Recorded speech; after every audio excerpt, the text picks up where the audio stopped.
Então, dando continuidade, a gente vai passar a ver quais são os benefícios da normalização. Existem dois grandes benefícios, os dois grandes conjuntos de benefícios, os qualitativos e os quantitativos, né? Alguns deles estão interrelacionados e até interligados e dá até para a gente confundir um com o outro. Mas vamos ver alguns deles. O primeiro deles, qualitativos, é utilizar adequadamente os recursos, sejam eles equipamentos, materiais, ou seja, à medida em que a gente estabelece uma norma, por exemplo, e essa norma é expressa através de um manual, o manual diz como é que tem que ser utilizado. Logo, se você não utilizar daquela forma, você pode danificar o equipamento. Então, esse é um benefício qualitativo. Um outro é a uniformização da produção. Toda e qualquer produção ela deve seguir um padrão. O objetivo da normalização é a padronização. E quando fala-se em padronização, padronização tem tido sinônimo de qualidade, certo? Padronização, normalização, qualidade, ok? Facilitar o treinamento da mão de obra, melhorando seu nível técnico, registrar o conhecimento tecnológico, facilitar a contratação ou venda de tecnologia. Quais seriam os benefícios quantitativos? Reduzir o consumo de materiais, à medida em que a gente diz que para produzir um computador é necessário tantos quilos ou tantas gramas ou tantas peças disso, ou enfim, uma tela, tantos parafusos. Então, à medida que você padroniza, isso reduz o seu consumo, automaticamente reduz o seu desperdício também. Outro benefício é a padronização dos equipamentos, né? Todo e qualquer equipamento é padronizado, segue um padrão para sair das empresas. Outro, fornecer procedimentos para cálculos e projetos, aumentar a produtividade. À medida que você reduz desperdício, você tem mais condições de aumentar a produtividade. E a padronização ou normalização, como sinônimos de qualidade, também servem para controlar processos. É ainda um excelente argumento para vendas no mercado internacional. Eu falei agora há pouco que com as normas internacionais, essas barreiras comerciais com o exterior e na relação importação e exportação foram eliminadas, né? Isso onde hoje nós podemos exportar para diversos países do mundo porque nós obedecemos a uma determinada certificação internacional, ok? As normas, elas possuem uma abrangência. Elas podem ter 4 níveis: um nível internacional, um nível nacional, um nível regional e um nível de empresa. Ok? Começando pelo nível internacional, que são normas destinadas ao uso internacional, né, como o próprio nome diz, a exemplo da ISO, a organização que é uma organização internacional de padronização, que a gente vai falar um pouco mais à frente. Ok? Nós temos as normas de nível regional, que são elaboradas por um limitado grupo de países de um mesmo continente. Está aí o detalhe. Por exemplo, aqui na América do Sul, nós temos o Mercosul, o Mercado Comum do Sul. Ok? Na Europa, no continente europeu, nós temos a União Europeia e vários outros exemplos também podem ser citados. As normas também têm uma abrangência nacional. Aqui no Brasil, por exemplo, nós temos as normas ABNT, que é o órgão de certificação, né, signatário da Organização Internacional de Padronização. Assim como também nós temos o Inmetro, que é o Instituto Nacional de Metrologia, Qualidade e Tecnologia, que serve para aferir a qualidade de determinados produtos e outras coisas, além de produtos. Ok? Nós temos ainda o último nível, né, o último nível de abrangência das normas, que é a nível de empresa. São normas destinadas ao uso em empresas com finalidade de reduzir custos, evitar acidentes, entre outros. Por exemplo, nós temos as normas de prevenção de acidentes no trabalho. Toda e qualquer empresa, ou a maioria das empresas, possui uma CIPA, que é uma Comissão Interna de Prevenção de Acidentes. E dentro dessa CIPA existem normas. Essas normas devem ser difundidas, devem ser divulgadas por toda a empresa, por toda a organização, para que as pessoas sigam, para que a quantidade de acidentes seja reduzida. Então, este é um exemplo de norma a nível de empresa. Ok? Alguma dúvida?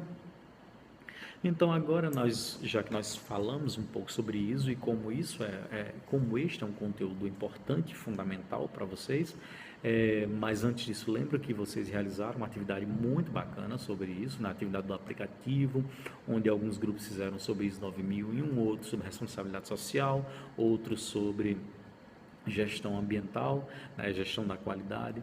Então foram trabalhos super satisfatórios, ok?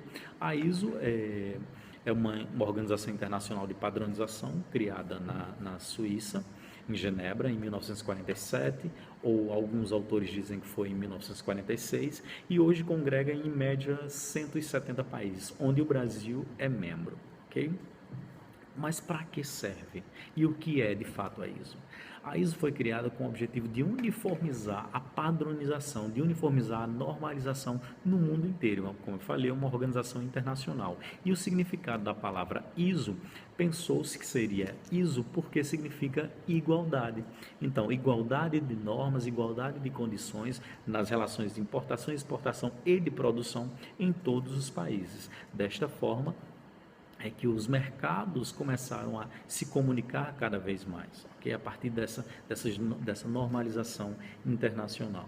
Então, aqui nós temos alguns exemplos, né, que são interessantes para que a gente fale um pouquinho de normas, né? Nós temos a OSHAS 18001, muito bem apresentada por Felipe e seu grupo, né, que trata da saúde ocupacional. É importante que a gente ofereça um ambiente de qualidade para os nossos colaboradores, tá? Então, a OSHAS ela pode ser utilizada por toda e qualquer organização, independentemente do seu porte, e apresenta como principais objetivos o estabelecimento de um sistema de gestão visando minimizar os riscos em suas atividades, através de um processo contínuo e com avaliação permanente, ok? É uma ferramenta essencial para as organizações que buscam a eliminação de riscos de acidentes. Seu processo é composto por várias etapas, algumas delas são política de segurança, procedimentos, avaliação de riscos, o que é fundamental, atendimento a requisitos legais, definição de objetivos, treinamento, a conscientização, mas nesse caso eu prefiro sensibilização, até um processo de auditoria, para a gente enxergar se aquela norma está de fato sendo colocada em prática ou não, ok? Ela é uma norma que entrou em vigor na década de 90, 1999, e consiste, né, na promoção e na defesa da saúde e na segurança do trabalho. Foi desenvolvida de maneira alinhada com as normas ISO, tanto 9001, né, que é a norma de qualidade, como a ISO 14001, ok? Então agora a gente vai falar um pouquinho sobre a SA 8000, que é a norma de responsabilidade social. Este é um tema que eu discuti há algum tempo atrás na minha monografia, e aí é bom que a gente deixe claro que existem vários requisitos, né, para se desenvolver uma responsabilidade social, uma responsabilidade empresarial. E essa norma foi muito bem apresentada por meio do aplicativo de Alex, Claudinei, de Nilson e Isaac, certo? Então, em que consiste essa norma? É um padrão global de certificação, né, para as empresas. Tem como foco a garantia dos trabalhadores envolvidos em processos produtivos, promovendo a padronização em todos os negócios e em todos os países. Então, visa o respeito, o cuidado com os trabalhadores. Só que existe um outro tipo de responsabilidade social, né? É responsabilidade social e responsabilidade ambiental, né? que envolvem outros componentes. E como muito bem Alex colocou, a gente não pode confundir responsabilidade social com filantropia. Na verdade, no início, logo quando a responsabilidade social foi criada, começou a se praticar lá pela década de 90, final dos anos 80, dos anos 1980, confundiu-se, pensou-se que responsabilidade social seria filantropia, mas definitivamente a gente rompeu com esse conceito de filantropia e passou a enxergar que a prática de responsabilidade social É um cuidado com os trabalhadores, é o cuidado com o meio no qual a empresa está inserido, né? E aí envolve comunidade, envolve população em geral, envolve o cliente, responsabilidade social é ter cuidado também com o cliente, ok? E quais são os benefícios da aplicação de uma SA 8000?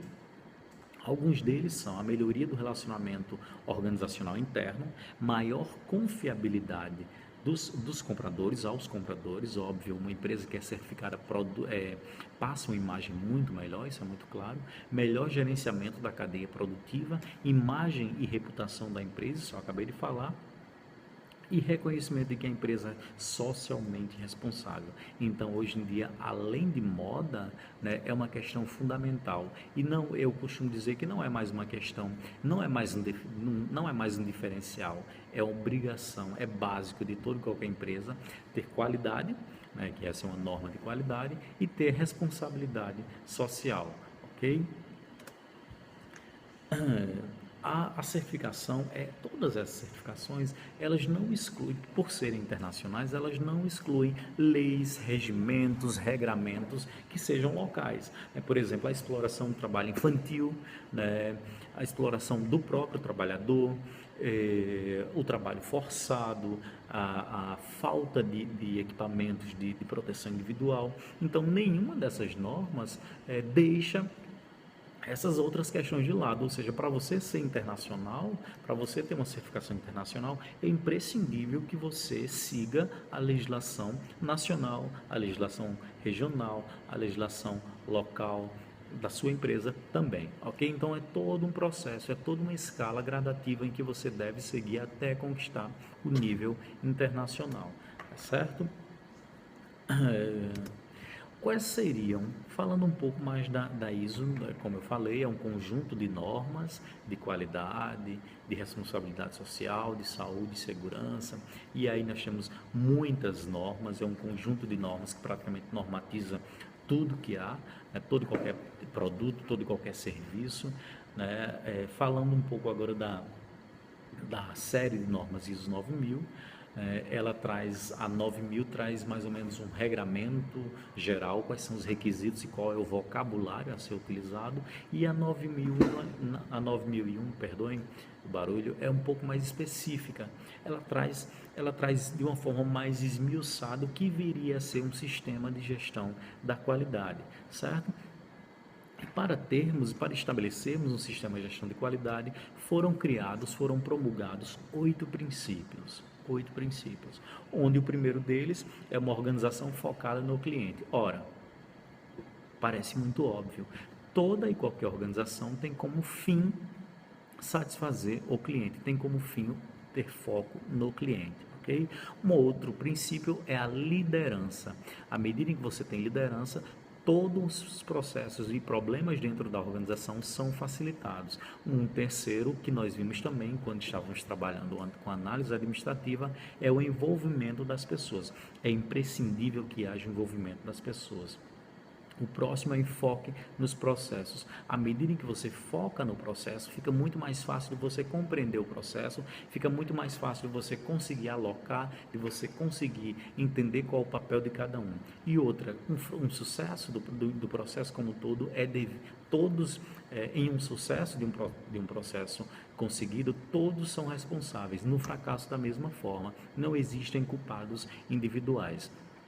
Portanto, as empresas precisam identificar as entradas e saídas de todos os seus processos, assim como as interfaces entre esses processos. Okay? Além disso, a tomada de decisão deve ser com base em dados e em informações. Nós já vimos isso um pouco em sala de aula. E o relacionamento com os fornecedores deve ser em uma relação mútua de ganha-ganha. Antigamente as relações eram perda-ganha ou ganha-perda. Hoje em dia, toda e qualquer relação bilateral deve sair beneficiada na transação entre essas empresas. Ok? Alguma dúvida?